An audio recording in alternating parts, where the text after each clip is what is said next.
ndi nthawi ya nkhani mwasalanitsatane ndipo muli ndine Bayana Chunga kumapoyamba naye mitu yake. Boma ati ikumachedwa kusonkha ndalama za ogwira ntchito ake ku thumba la pension. Malawi Law Society yalimbikitsa boma kuti lionetse chitsanzo posatira malamulo a dziko lino. Mu nkhani zina, unduna wa zaumoyo wachilimika kuyika ndondomeko zolimbana ndi matenda a kolera. Tili ndi izi ndi zina zambiri, tiye tikhalire limodzi.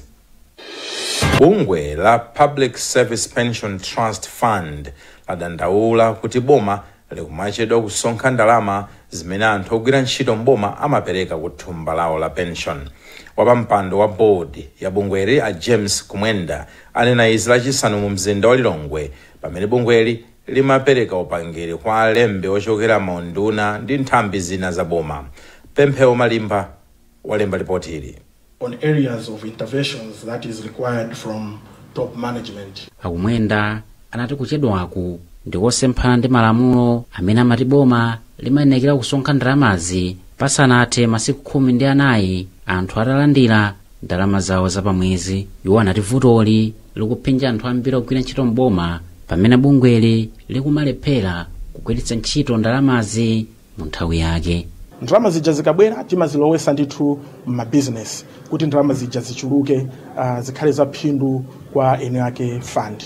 Ndiye kuchedwesa ma contributions amene wawa kumakhala kuti kwatibwezeresa mbuyo pang'ono chifukwa chokuti malo moti tizilowese ndalama mu mabusiness amene akhoza kutukula ma pension fund nthawi yoyenera timazazilowesa mochedwera. Mlembi wamkulu mu unduna wa zaumoyo a James Manyetera amene anali mmodzi wa anthu amene anatengapo mbali pa maphunzirowa anati kulimbikitsa kugwirana manja pakati pa nthambi zosiyanasiyana za boma kungathandize kuti vutoli lithe. Tikamabwerera ndipo tikanetsa kuti pakakhale mgwirizano pakati pa unduna, accountant general komanso fund iyi kuti zikadulidwa ndalama zisakagwire ntchito ina yaye koma zipite straight. Thumbali limene lili ndi mamembala 134,000 lidakhazikitsidwa pansi pa lamulo la Pension Act ngati thumba la pensioni ya anthu ogwira ntchito mboma, ndipo pakadali pano ndalama za mthumbali ndi zokwana 368 billion kwacha. Dziko la Norway lasaina pangano la 9 billion kwacha ndi bungwe la World Food Program WFP kuti lithandizire anthu omwe anakhudzidwa ndi njala. Kudzera kuthandizoli bungwe la WFP likwanisa kugula matani 3,130 achimanga omwe akuyembekezeka kugawidwa kwa anthuwa. Kuonjezerapo thandizoli lifikiranso ntchito yopereka phala msukulu za primary. Brenda Kayo ali ndi zambiri mu ripoti ili. Polankhula lachisanu pamwambo osayinirana mgwirizano wa ndalama zokwana 9 billion kwacha zomwe zithandizire ntchito yopereka chakudya kwa anthu omwe akhudzidwa ndi njala m'dziko muno, kazembe wa dziko la Norway kuno ku Malawi a Ingrid Mikasin anati thandizo lili kufuna kufikira anthu okwana 544,000 omwe alibe chakudya. Iwo anaonjezeranso kunena kuti thandizo lilifikira ophunzira okwana 256,000 kudzera mu ndondomeko yopereka phala msukulu za primary, komanso ana 5,400 kudzera ntchito yothandiza kadyedwe kabwino. Ndipo mkulu wa bungwe la WFP m'dziko muno Paul Turnbull anayamikira momwe ntchito yopezera thandizo la chakudya yothandizira anthu omwe akhudzidwa ndi njala ikuyendera. Komabe iwo anati pakufunikabe ndalama zochuluka kuti afikire anthu omwe akhudzidwa ndi njalawa. M'mawu ake mkulu woona zakukonzekera kwa ngozi zogwa mwadzidzidzi bungwe la Dodma Moses Chimphepo anayamikira bungwe la Norway chifukwa cha thandizoli. Iwo anati thandizoli labwera pa nthawi yoyenerera popeza nthambi yamba kale kugawa thandizo kwa anthu omwe akhudzidwa ndi njala chifukwa cha nyengo ya El-Nino. Kumbali ya chakudya chimene tikufuna kuti tiapase anthu amene asowa chakudya timafunikira ndalama zosachepera $197 million. Pano ndikunena pano tapeza kale ndalama zosachepera $145 million, yomwe ili about 73.6% ya ndalama zimene tikufuna. Komanso pali mabungwe ena komanso anthu ena aonesera kale kuti afuna kutithandiza. Tindi chiyembekezo kuti tikamafika mu nthawi yake yoti tikhala ndi ndalama zokwanira kuti anthu atithandize. Monga pano tili ndi thundi chakudya chokwanira kuti anthu tiwathandiza amene tayamba kalewo amene amafunika kuti tiwathandize mwakuyambira machana. Anthu pafupifupi 5.7 miliyoni ndi omwe akhudzidwa ndi njala chaka chino. Malawi Law Society yalimbikitsa boma kuti lionetse chisanzo chabwino potsatira malamulo a dziko lino. Ilo lanena izi pamwambo okhazikitsa kalendala ya malamulo ya chaka chino mpaka chaka chamawa. Kelly Napolo ali ndi zambiri. Kalendayi imayamba lachiwiri la mwezi wa Oktoba ndipo chaka chino iyamba pa 1 Oktoba. Pokondwerera tsikuli azamalamulo adakumananso pamwambo wotchedwa Sherry Party mchingerezi. Mwazina mwambowu umathandiziranso kugwira ntchito za malamulowa kuwunikira momwe ntchito yawo ikuyendera. Mkulu wa Malawi Law Society a Patrick Mpaka watsindika kufunika kwa boma kutsatira malamulo a dziko.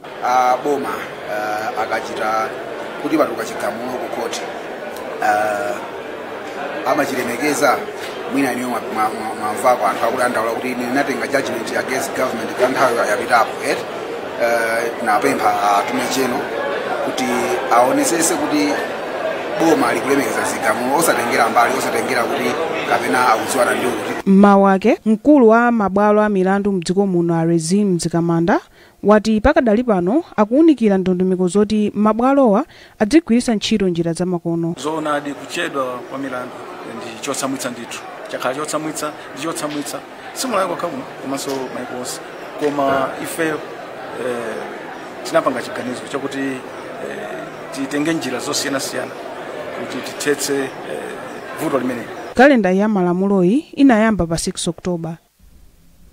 Nduna ya zokopa alendo a Vera Kantukule yasindika kufunika kwa mgwirizano pa ntchito zokopa alendo. Iwo anena izi ku Lilongwe pamwambo wokumbukira tsiku la zokopa alendo lomwe ndi pa 27 chaka chilichonse. McDonald Tom ali ndi zambiri mu ripotili. Dziko lapansi limakumbukira tsiku la zokopa alendo pa 27 Septemba chaka chilichonse. Akantukule ati migwirizano ndiyofunika pa nkhani yozokopa alendo. Accommodation ndinayo kwanira master angati quality yotani service yakumene koko ndiyotani ndizina zotero imene ndi product development nemaka yonse sabwino bwino product development jayo sitingayipire ntchito patoka. That's why lero mwaona Standard Bank aware uzakhala nafe timagwira ma partners ambiri pati kuziwa zona kuti ntchito yopanga develop ma products at tourism sitingayikwanise feto khanga daboma tikuyenera tigwirana mwina ndi zake kuti ntchito ipite pasokolo. Mfumu ya mzinda wa Lilongwe Esther Sagawa anati ndikofunika kuti makhonsolo apatsidwe mphamvu zokwanira zolimbikitsa ntchito ya zokopa alendo. Makhonsolo sakatengapo mbali kuyang'anira malo amene ali okopa alendo mu mzinda wathu. Izonthoza kuti ifeyo ndeti tizikhala kuti ndi directly affected ndi zimene iwo akuchita komanso tizidziwa kuti malo awa ndi akuchitika zotere. Pamwambo Standard Bank inapereka mphoto ya ndalama zokwana 4.5 miliyoni kwacha kwa anthu atatu omwe anachita bwino pa mpikisano ojambula, ndipo banki iyi inaperekanso ndalama zokwana 4.5 miliyoni kwacha kwa akatswiri asanu ndi mmodzi olemba ndakatulo ochokera nsukulu zosiyanasiyana. Tsiku la zokopa alendo chaka chino limakumbukiridwa pamutu wakuti zokopa alendo ndi mtendere.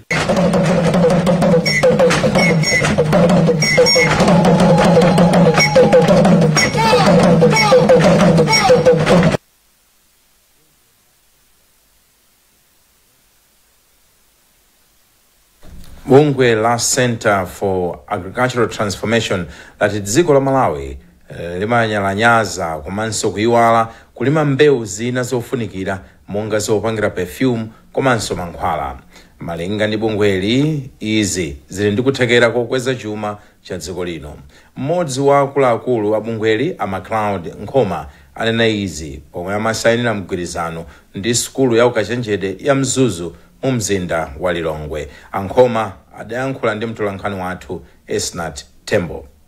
Inu mukudziwa kuti pali mbewu zina zimene timakhanga tinazinyanyala tinaziyiwala.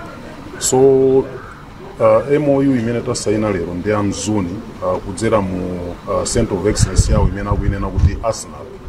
Iwo adzipanga azithandiza ife ngati akati kugwira nawo ntchito kupanga research ya mbewu zimene zinayiwalika kuti zithobweraso. Pali mbewu zambiri makamaka zina zimene munthu opangira ena amapangira ma perfume kunjaku komanso zina amapangira mankhwala amene.